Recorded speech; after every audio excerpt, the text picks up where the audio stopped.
ಮೈಸೂರು ದಸರಾದಲ್ಲಿ ಬೇರೆ ಬೇರೆ ಕ್ರೀಡೆಗಳೆಲ್ಲವೂ ಕೂಡ ಸೇರ್ತಾ ಹೋಯಿತು. ಕಂಬಳವನ್ನೂ ಕೂಡ ಸೇರಿಸಬೇಕಾ, ಇದು ಪ್ರಶ್ನೆ. ಅದೇ ಈಗ ವಿವಾದವಾಗಿ ಮಾರ್ಪಟ್ಟಿದೆ.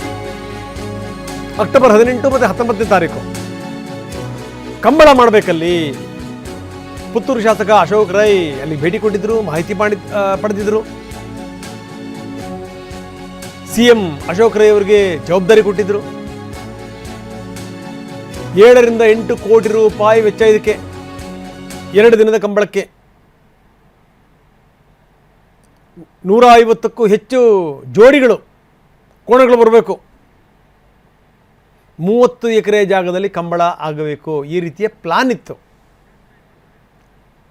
ಆದರೆ ಇದಕ್ಕೆ ಸಂಬಂಧಪಟ್ಟಂಗೆ ಈಗ ವಿರೋಧ ವ್ಯಕ್ತವಾಗಿದೆ. ಬನ್ನಿ ಅಶೋಕ್ ರೈ ಮತ್ತು ಯದುವೀರ್ ಅವರು ಏನು ಹೇಳ್ತಾರೆ ನೋಡೋಣ. ಮುಖ್ಯಮಂತ್ರಿಗಳು ಆಯಿತು ಗ್ರೀನ್ ಸಿಗ್ನಲ್ ಒಂದು ಹಂತವಾಗಿ ಕೊಡುವಂಥ ಕೆಲಸವನ್ನು ಮಾಡಿದ್ದಾರೆ.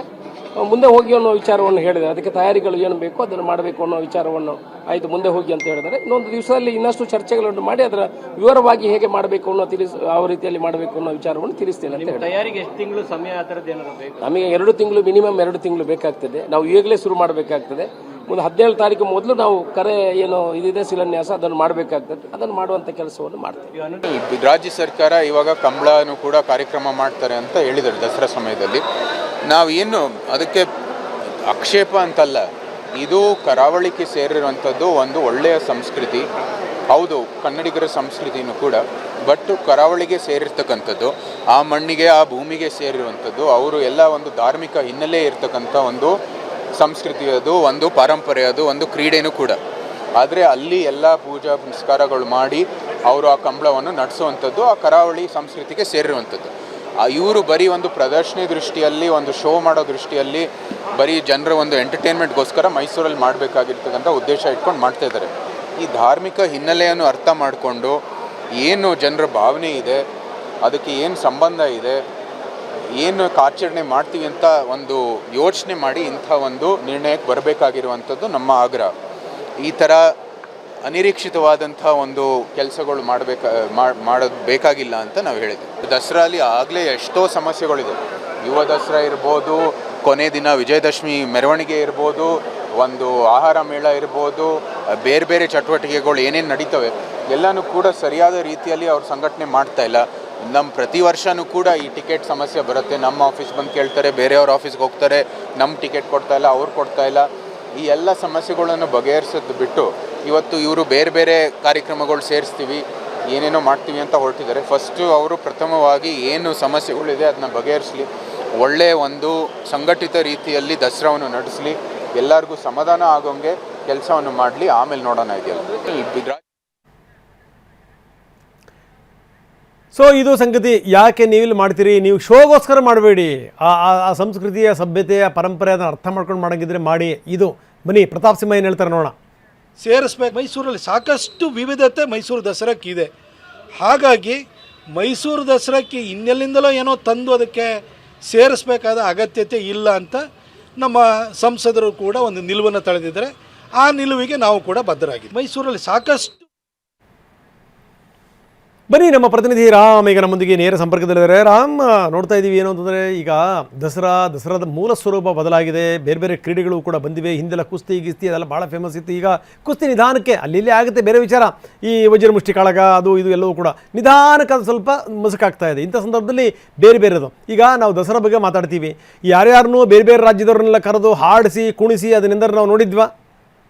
ಬರಬೇಕು ಅಂತಂದರೆ ಯಾರಾದರೂ ವಿದುಷಿಯರು ಬರ್ತಾಯಿದ್ರು, ಅಲ್ಲಿ ಹಾಡುಗಾರಿಕೆ ನಡೀತಾ ಇತ್ತು, ಅಲ್ಲಿ ವಾದ್ಯಗಳ ನುಡಿಸುವಿಕೆ ನಡೀತಾ ಇತ್ತು, ಪ್ರಶ್ನೆ ಬೇರೆ. ಈಗ ನೋಡಿ, ಈಗ ಹೊಸದನ್ನೆಲ್ಲವನ್ನೂ ಕೂಡ ಸೇರಿಸಬೇಕು ಅನ್ನುವಂಥ ಇದು ಕಂಬಳ ಯಾಕೆ ಬೇಕು ಅಂತ, ಕೆಲವರು ಬೇಕು ಅಂತ, ಕೆಲವರು ಬೇಡ ಅಂತ ಏನು ನಡೀತಾ ಇದೆ? ರಂಗನಾಥ್, ವಿಶ್ವವಿಖ್ಯಾತ ಮೈಸೂರು ದಸರಾ 2026ಕ್ಕೆ ದಿನಗಣನೆ ಆರಂಭವಾಗಿದೆ. ಈಗಾಗಲೇ ದಸರಾ ಕಲರವ ಮೈಸೂರಿನಲ್ಲಿ ಆರಂಭ ಆಗೋದಕ್ಕೆ ಶುರುವಾಗಿದೆ. ಇದೇ ತಿಂಗಳ 26ರಂದು ಗಜಪಯಣ ಇದೆ. ಅಂದರೆ ಕಾಡಿನಿಂದ ನಾಡಿಗೆ ಆನೆಗಳು ಬರ್ತಾ ಇದ್ದಾವೆ. ಅಕ್ಟೋಬರ್ 11ರಿಂದ ಅಕ್ಟೋಬರ್ 21ರವರೆಗೂ ದಸರಾ ಮೈಸೂರಿನಲ್ಲಿ ನಡೀತದೆ. ಹೀಗಾಗಿ ಇದೇ ಮೊದಲ ಬಾರಿಗೆ CM DK ಶಿವಕುಮಾರ್ ನಾಡ ಅಧಿದೇವತೆ ತಾಯಿ ಚಾಮುಂಡೇಶ್ವರಿಗೆ ಪುಷ್ಪಾರ್ಚನೆ ಮಾಡಲಿಕ್ಕೆ ಎಲ್ಲ ಸಡಗರ ಸಂಭ್ರಮದ ಸಿದ್ಧತೆಗಳನ್ನ ಮಾಡಿಕೊಡ್ತಾ ಇದ್ದಾರೆ. ಇದೀಗ ಆರಂಭದಲ್ಲೇ ಇದಕ್ಕೆ ವಿರೋಧ ವ್ಯಕ್ತವಾಗ್ತಾ ಇರುವಂಥದ್ದು ದಸರಾ ಆಚರಣೆಯಲ್ಲಿ ಆಗುವಂತಹ ಒಂದು ಕ್ರೀಡೆ ಕ್ರೀಡೆಗಾಗಿ ಅಂದರೆ ಕಂಬಳ ಆಟವನ್ನು ಈ ಬಾರಿ ದಸರೆಯಲ್ಲಿ ಇನ್ಕ್ಲೂಡ್ ಮಾಡಬೇಕು. ಅಂದರೆ ಅಕ್ಟೋಬರ್ 18, 19 2 ದಿನಗಳ ಕಾಲ ಮೈಸೂರಿನಲ್ಲಿ ಕಂಬಳವನ್ನು ನಡೆಸಬೇಕು ಅಂತೇಳಿ DK ಶಿವಕುಮಾರ್ ಅವರು ಸೂಚನೆ ನೀಡಿದರು. ಇದೇ ಕಾರಣಕ್ಕಾಗಿ ಶಾಸಕ ಅಶೋಕ್ ರೈ ಮೈಸೂರಿಗೆ ಬಂದಿದ್ದರು. ಮೈಸೂರಿನಲ್ಲಿ 2 ಜಾಗವನ್ನು ಗುರುತಿಸಿರುವಂಥದ್ದು, ಸಾತ್ಗಳ್ಳಿ ಮತ್ತು ನಾನೀಗಿರುವಂತಹ ಮೈಸೂರಿನ ವಿಜಯನಗರದ ಈ ಒಂದು ಜಾಗವನ್ನು, ಅಂದರೆ ಸುಮಾರು 30 ಎಕರೆ ಜಾಗದಲ್ಲಿ 7 ರಿಂದ 8 ಕೋಟಿ ರೂಪಾಯಿ ವೆಚ್ಚವನ್ನು ಮಾಡಿ ಕಂಬಳವನ್ನು ಆಯೋಜನೆ ಮಾಡಬೇಕು. ಮಂಗಳೂರಿನಲ್ಲಿ ಆಚರಣೆ, ದಕ್ಷಿಣ ಕನ್ನಡದಲ್ಲಿ ಆಚರಣೆಯಲ್ಲಿರುವಂತಹ ಈ ಒಂದು ಆಚರಣೆಯನ್ನು ಸುಮಾರು 150 ಕೋಣಗಳು ಅಂದರೆ ಕಂಬಳಕ್ಕೆ ಭಾಗವಹಿಸಬೇಕು. ಅಲ್ಲಿನ ಸವಿಯನ್ನು ದಸರಾದಲ್ಲಿ ನಾವು ತೋರಿಸಬೇಕು ಅಂತೇಳಿ DK ಶಿವಕುಮಾರ್ ಅವರು ಸೂಚನೆ ಕೊಟ್ಟಿದ್ರು ಅಂತೇಳಿ ಅಶೋಕ್ ರೈ ಅವರು ಹೇಳಿದಂಥದ್ದು. ಆದರೆ ಇದಕ್ಕೆ ಮೈಸೂರು ಕೊಡಗು ಸಂಸದ ಯದುವೀರ್, ಮಾಜಿ ಸಂಸದ ಪ್ರತಾಪ್ ಸಿಂಹ, ಕನ್ನಡ ಹೋರಾಟಗಾರ ವಾಟಾಳ್ ನಾಗರಾಜ್ ಸೇರಿದಂತೆ ಸಾಕಷ್ಟು ಜನ ವಿರೋಧವನ್ನು ವ್ಯಕ್ತಪಡಿಸ್ತಾ ಇದ್ದಾರೆ. ಯಾಕಂದರೆ ದಸರಾ ಅಂದರೆ ನಮ್ಮ ಕಲೆ, ಸಂಸ್ಕೃತಿ, ಪರಂಪರೆ, ಅದರ ಆಚರಣೆ ಆಗಿರ್ತದೆ.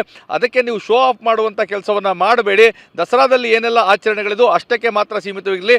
ಬೇಕಾದರೆ ನಮ್ಮಲ್ಲಿ ಸ್ತಬ್ಧ ಚಿತ್ರ ಅಂತ ಒಂದಿರುತ್ತೆ, ಅಂದರೆ ಸ್ತಬ್ಧ ಚಿತ್ರದ ಮೆರವಣಿಗೆಯನ್ನು ನಾಡ ಹಬ್ಬ ದಸರೆಯ ಕೊನೆ ದಿನ ವಿಜಯದಶಮಿ ಮೆರವಣಿಗೆ ದಿನ ಆಗ್ತದೆ. ಅವತ್ತು ಬೇಕಾದರೆ ಮಂಗಳೂರು ಇರ್ಬೋದು, ದಕ್ಷಿಣ ಕನ್ನಡ ಇರ್ಬೋದು, ಅಥವಾ ಬೇರೆ ಬೇರೆ ಜಿಲ್ಲೆಗಳ ಒಂದು ಸಂಸ್ಕೃತಿ ಪರಂಪರೆಯನ್ನು ಬಿಂಬಿಸುವಂಥ ಕೆಲಸವನ್ನು ಸ್ತಬ್ಧ ಚಿತ್ರದಲ್ಲಿ ಮಾಡಿ.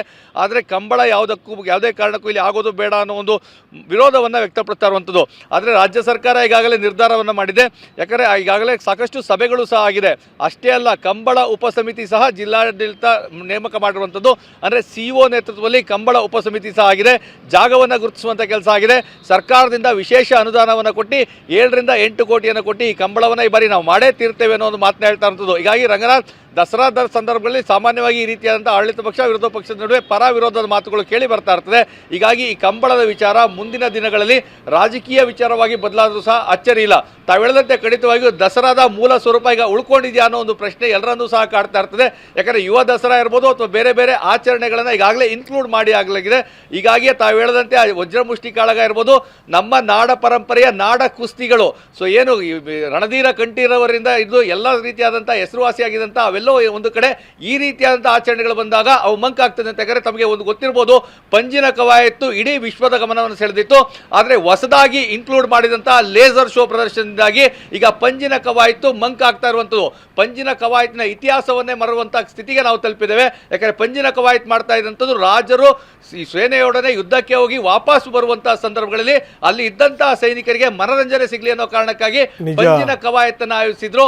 ಆ ಪರಂಪರೆಗಳೆಲ್ಲ ಮಸುಕಾಗಿ ಹೋಗ್ತವೆ. ಈಗ ಲೇಸರ್ ಶೋ ಈಗಾಗಲೇ ನುಂಗಿ ಆಗಿದೆ. ಅದೇ ರೀತಿ ಕಂಬಳ ಬಂದ್ರೆ ಬೇರೆ ಬೇರೆ ಆಚರಣೆಗಳು ಕಣ್ಮರೆ ಆಗ್ತವೆ ಅನ್ನೋ ಆತಂಕವನ್ನ ವ್ಯಕ್ತಪಡಿಸ್ತಾ ಇರುವಂತದ್ದು.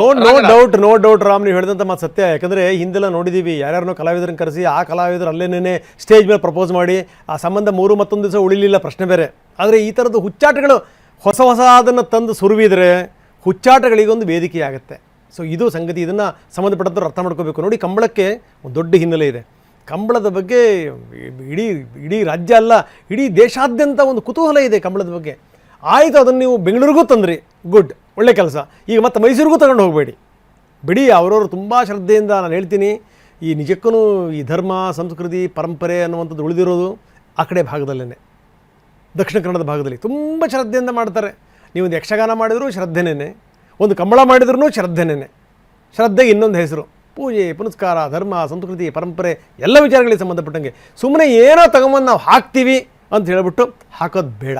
ಸೊ ಇದು ಸಂಗತಿ.